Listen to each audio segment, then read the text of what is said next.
पंचदशा सर्ग 15वां सर्ग। वन की शोभा देखते हुए हनुमान जी का एक चैत्य प्रासाद मंदिर के पास सीता को दयनीय अवस्था में देखना, पहचानना और प्रसन्न होना।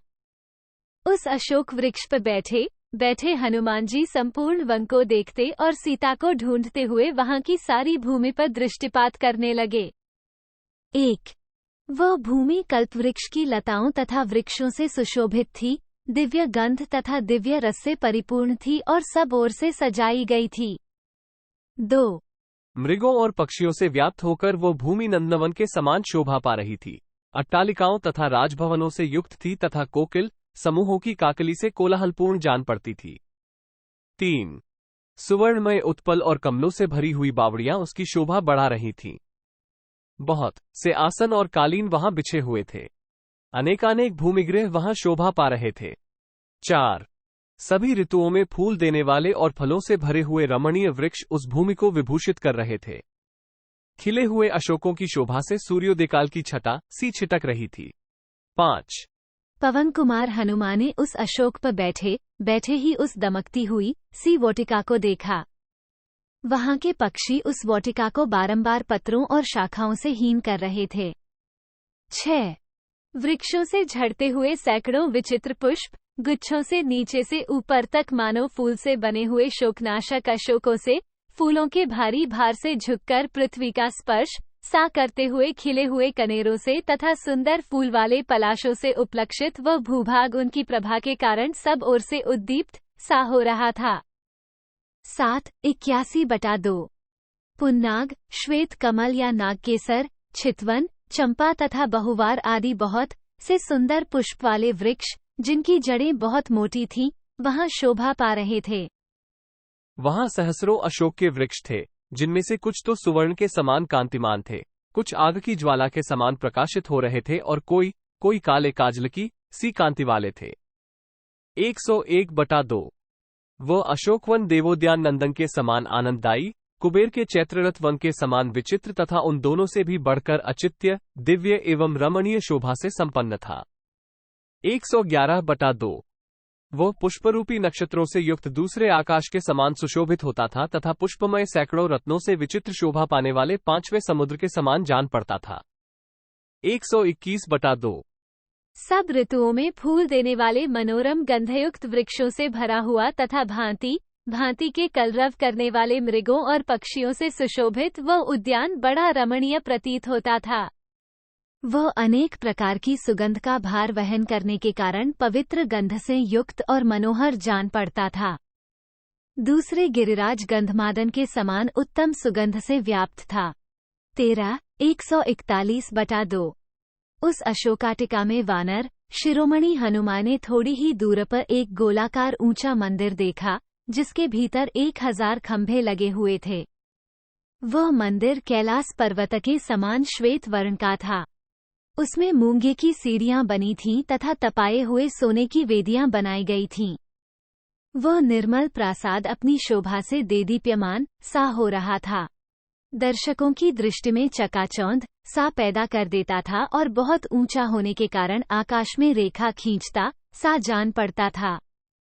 171/2 वो चैत्य प्रासाद मंदिर देखने के अनंतर उनकी दृष्टि वहां एक सुंदरी स्त्री पर पड़ी, जो मलिन वस्त्र धारण किए राक्षसियों से घिरी हुई बैठी थी।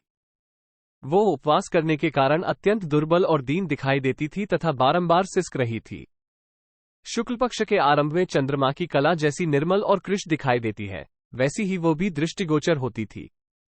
18-19 धुंधली सी स्मृति के आधार पर कुछ पहचाने जाने वाले अपने रूप से वो सुंदर प्रभा बिखेर रही थी और धुएं से ढकी हुई अग्नि की ज्वाला के समान जान पड़ती थी। 20 एक ही पीले रंग के पुराने रेशमी वस्त्र से उसका शरीर ढका हुआ था। वो मलिन अलंकार शून्य होने के कारण कमलों से रहित पुष्करिणी के समान श्रीहीन दिखाई देती थी। 21 वह तपस्विनी मंगल ग्रह से आक्रांत रोहिणी के समान शोक से पीड़ित, खसे संतप्त और सर्वथा क्षीण काय हो रही थी।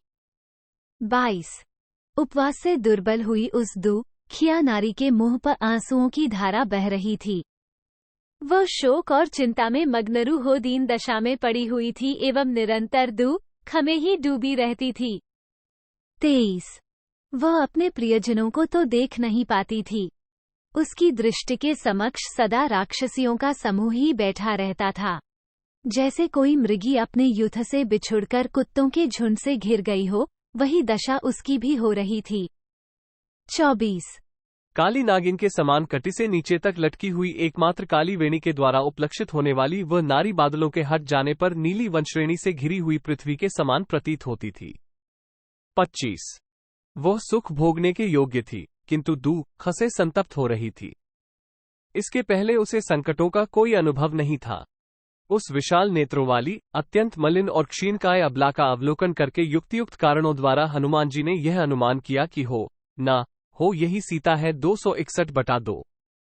इच्छानुसार रूप धारण करने वाला वह राक्षस जब सीता जी को हरकर ले जा रहा था, उस दिन जिस रूप में उनका दर्शन हुआ था, कल्याणी नारी भी वैसे ही रूप से युक्त दिखाई देती है। 271/2। देवी सीता का मुख पूर्ण चंद्रमा के समान मनोहर था। उनकी भौहें बड़ी सुंदर थीं। दोनों स्तन मनोहर और गोलाकार थे। वे अपनी अंगकांति से संपूर्ण दिशा का अंधकार दूर किए देती थीं। 281/2। उनके केश काले काले और ओष्ठ बिम्फल के समान लाल थे। कटिभाग बहुत ही सुंदर था। सारे अंग सुडौल और सुगठित थे। 29। कमल नयनी सीता कामदेव की प्रेयसी रति के समान सुंदरी थी। पूर्ण चंद्रमा की प्रभा के समान समस्त जगत के लिए प्रिय थीं। उनका शरीर बहुत ही सुंदर था। वे नियमप्रायणा तापसी के समान भूमि पर बैठी थीं। यद्यपि वे स्वभाव से ही भीरू और चिंता के कारण बारंबार लंबी सांस खींचती थीं, तो भी दूसरों के लिए नागिन के समान भयंकर थीं। 30-31। वे विस्तृत महान शोकजाल से आच्छादित होने के कारण विशेष शोभा नहीं पा रही थीं। धुएं के समूह से मिली हुई अग्निशिखा के समान दिखाई देती थीं। 32। वे संदिग्ध अर्थ वाली स्मृति, भूतल पर गिरी हुई रिद्धि, टूटी हुई श्रद्धा, भग्नरु हुई आशा, विघ्नयुक्त सिद्धि, कलुषित बुद्धि और मिथ्या कलंक से भ्रष्ट हुई कीर्ति के समान जान पड़ती थीं। 33-34। श्री रामचंद्र जी की सेवा में रुकावट पड़ जाने से उनके मन में बड़ी व्यथा हो रही थी। राक्षसों से पीड़ित हुई मृग शावक नयनी अबला सीता असहाय की भांति इधर उधर देख रही थीं। 35। उनका मुख प्रसन्न नहीं था। उस पर आंसुओं की धारा बह रही थी और नेत्रों की पलकें काली एवं टेढ़ी दिखाई देती थीं। वे बारंबार लंबी सांस खींचती थीं। 36। उनके शरीर पर मैल जम गई थी। वे दीनता की मूर्ति बनी बैठी थीं तथा श्रृंगार और भूषण धारण करने के योग्य होने पर भी अलंकार शून्य थीं, अतः काले बादलों से ढकी हुई चंद्रमा की प्रभा के समान जान पड़ती थीं। 37। 661। अभ्यास न करने से शिथिल विस्मृत हुई विद्या के समान क्षीण हुई सीता को देखकर हनुमान जी की बुद्धि संदेह में पड़ गई। 38। अलंकार तथा स्नान, अनुलेपन आदि अंग संस्कार से रहित हुई सीता व्याकरणादिजनित संस्कार से शून्य होने के कारण अर्थातर को प्राप्त हुई वाणी के समान पहचानी नहीं जा रही थी। हनुमान जी ने बड़े कष्ट से उन्हें पहचाना। 39। उन विशालोचना सती साध्वी राजकुमारी को देखकर उन्होंने कारणों युक्तियों द्वारा उत्पादन करते हुए मन में निश्चय किया कि यही सीता हैं। 40। उन दिनों श्री रामचंद्र जी ने विदेह कुमारी के अंगों में जिन जिन आभूषणों के होने की चर्चा की थी, वे ही आभूषण समूह इस समय उनके अंगों की शोभा बढ़ा रहे थे। हनुमान जी ने इस बात की ओर लक्ष्य किया। 41। सुंदर बने हुए कुंडल और कुत्ते के दांतों की सी आकृति वाले त्रिकर्ण नामधारी कर्णफूल कानों में सुंदर ढंग से सुप्रतिष्ठित एवं सुशोभित थे। हाथों में कंगन आदि आभूषण थे, जिनमें मणि और मूंगे जड़े हुए थे। 42। यद्यपि बहुत दिनों से पहने गए होने के कारण वे कुछ काले पड़ गए थे, तथापि उनके आकार प्रकार वैसे ही थे। हनुमान जी ने सोचा, श्री रामचंद्र जी ने जिनकी चर्चा की थी, मेरी समझ में ये वे ही आभूषण हैं। सीता जी ने जो आभूषण वहां गिरा दिए थे, उनको मैं इनके अंगों में नहीं देख रहा हूं। इनके जो आभूषण मार्ग में गिराए नहीं गए थे, वे ही ये दिखाई देते हैं, इसमें संशय नहीं है। 43-44।